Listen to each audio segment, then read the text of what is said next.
Hello and welcome back once again to the Single Malt Review as we spiral into yet another tasting session this weekend. And now it's time for a blend.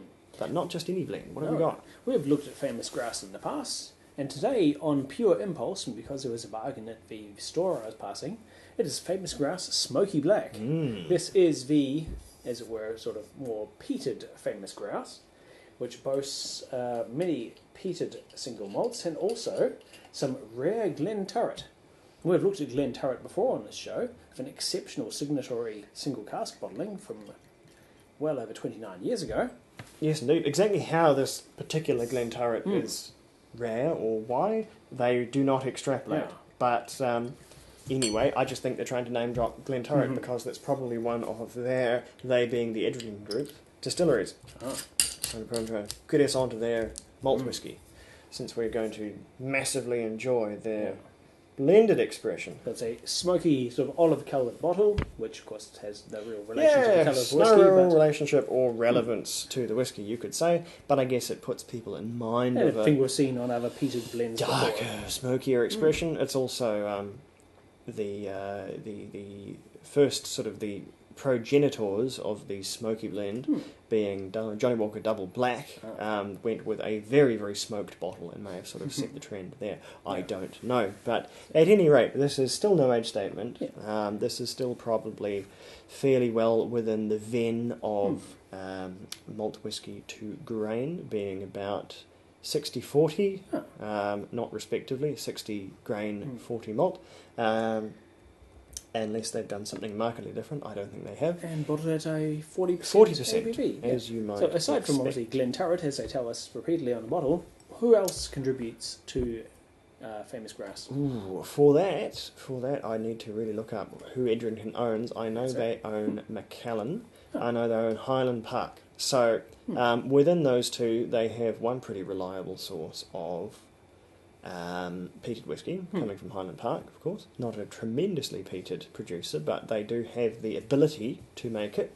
Macallan, I'm sure, features in here. It certainly features in regular famous grouse. Not a peated whisky, and I don't think it is here.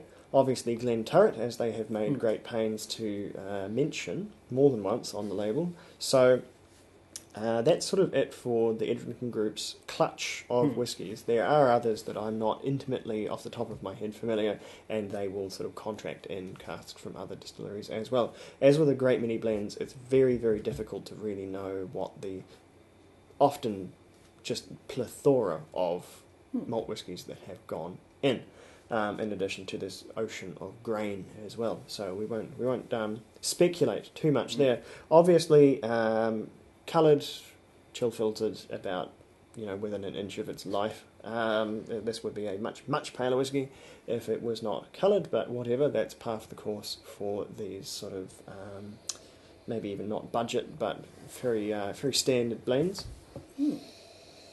But we won't hold that against it. That is peculiarly sweet, a very floral sweetness. A hint of peat though. There's a little smoke which creeps up on you over time, a bit of. Yeah. It's more of a kind of a coal smoke aspect It is than the not oceanic briny kind of a peat. It is not mega peaty. Not mega peaty by a long shot. No. There is the usual big whack of grain, which I suppose I'd describe as being quite neutral, but mostly sort of sweet. Sweet and butterscotchy is how grain whisky kind of comes across. Grain whisky, for people that do not know, and apologies to people who do. I realise we just haven't really explained the nature of things. We should probably do more of a doco on whisky basics at some point, but really, really quickly, grain whisky is whisky that has been made out of grains that are not necessarily malt, although there's probably plenty of malt in there, sort of wheat, rye, whatever else is going, as long as it's a grain and not, say, a vegetable or potato peelings or whatever else you want to throw in there. And the main difference, though, is that it is continuously distilled. So it's in a completely different still that shreds all of its kind of character out of it on its march to produce pure alcohol, and it comes out very, very much like vodka. Very much like vodka. No sort of flavourful character like you get out of a pot still, like malt whisky. And but just like it still has to obey the rules from all the rest of Scotch, it still has to spend its 3 years probation in an oak cask somewhere in Scotland, and so it does. And so what you get is probably a far truer expression of pure cask character than you do with malt whisky, because you're putting something very neutral into the same sort of cask as you would a normal Scotch, and you have to age it for exactly as long as all the Scotch whisky is in there. So if you've got a 12-year-old blend, it's been in there 12 years old, sitting there years after years. And in fairness to grain whisky, we've had once grain whiskey before, it's just been fine. I think there's Compass Boxes, I believe it was Hedonism. Hedonism is a good one, all grain whiskey, and once well-tended, well-made. Once grain whiskey gets up there, cask dominant though it may be, it can really, really get quite exciting. But anyway, it's enough of that. It's just a quick primer there for grain versus malt. And as I was saying, pretty evident on the nose here, quite a lot of grain. In terms of continuity or chronology, we're tasting this about half an hour after having tried the Tomatin Cube Bocan, the delicately peated Tomatin offering. And already, that was delicate, that may have been. This is a order of magnitude more delicate. This is very gently. On the nose, at least. Be good to see how this tastes. Yeah.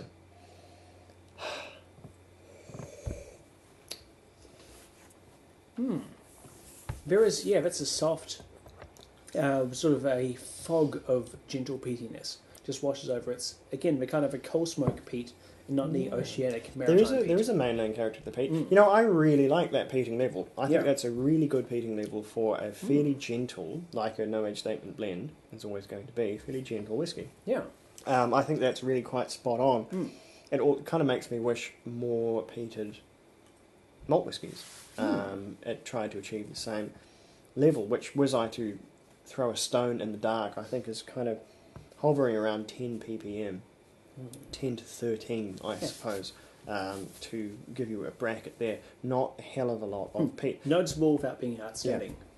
Which is good. It means it adds to rather than dominates the flavour. And, I'm quite liking the rest of the flavour as well. Yeah. The peatiness, I think, is just enough to sort of obfuscate, to subdue some of the grain alcoholness, which normally fairly upfront, fairly confronting, fairly violent compared to the rest of it. But this way, it subdues those and lets some of the underlying whiskey come through a little more. It's not mega complex, but there's quite a good, juicy, fruity, Speyside quality to a lot of that whiskey. It is quite a rich, possibly even maybe a little of that Glen Turret coming through, and just sweetening, fruiting things up a little. It doesn't taste immature. That's really quite nice. There's quite a lot of white fruit in there, apple and pear, sort peaches, of pretty typical Speyside characters. More Speyside than anything else, and the peat is sort of coming from a couple of different directions, but it is mostly a drier mainland peat. There's not this huge sort of Islay tang that you get from marine derived peat. You don't get the sort of seaweedy influence, but that's really pretty crisp as well. Pretty crisp and pretty fresh, and way more accessible than a usual grain heavy blended whiskey. This is perfectly enjoyable. I won't put water in because it's already 40%. It doesn't really want to get a lot weaker. I'm going to add a single drop just to see what happens. Really, this glass is way down. There we go.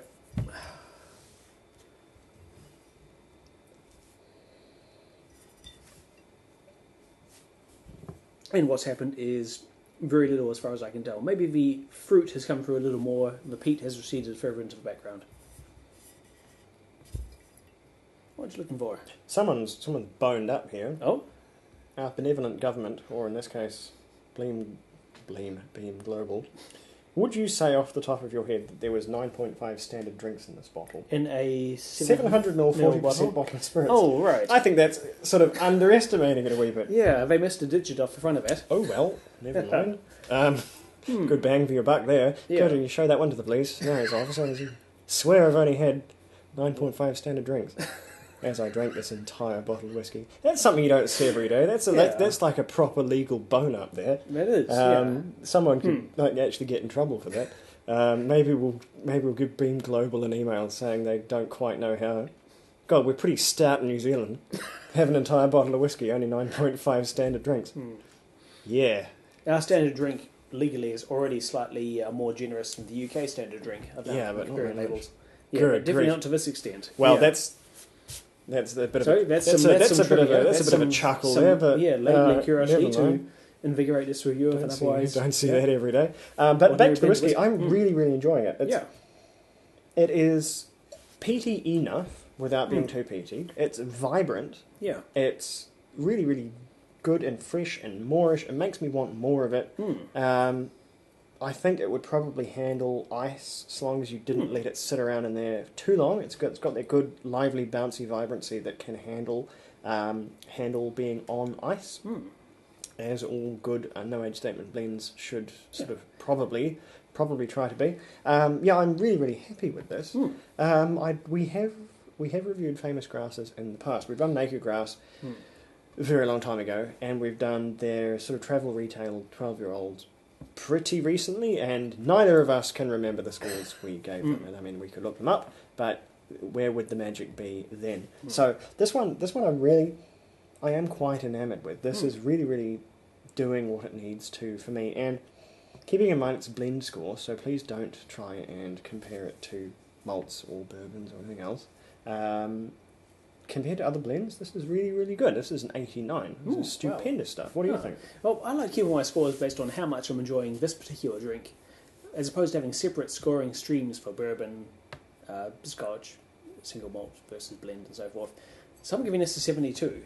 It's well up there. It is higher than most of the blends I've tried.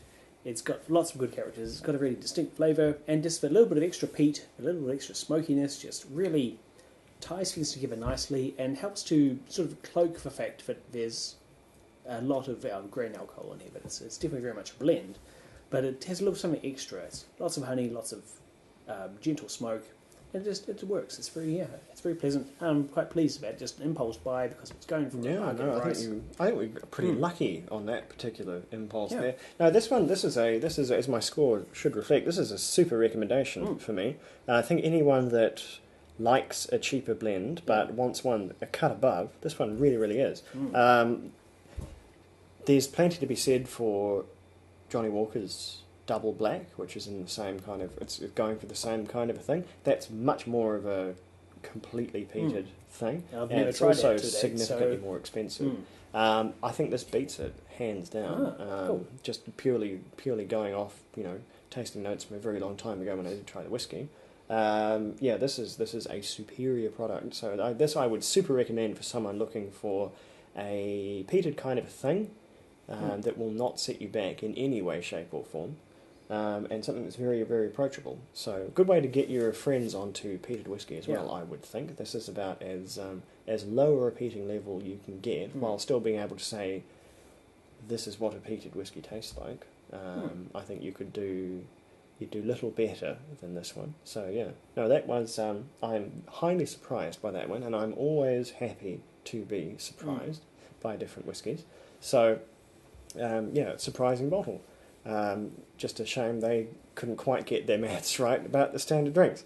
That's quite phenomenal there. So goodness knows how many people are being confused by that one and what the legal ramifications are there, but maybe we'll follow that up on our own time. But at any rate, this has been the Single Malt Review. We will let you go back to your days over there. Keep safe, Slanger. We'll be right back with, I'm afraid we're onto the rums now, so this is where things get really saucy, and that's why we leave them till last. So anyway, see you soon.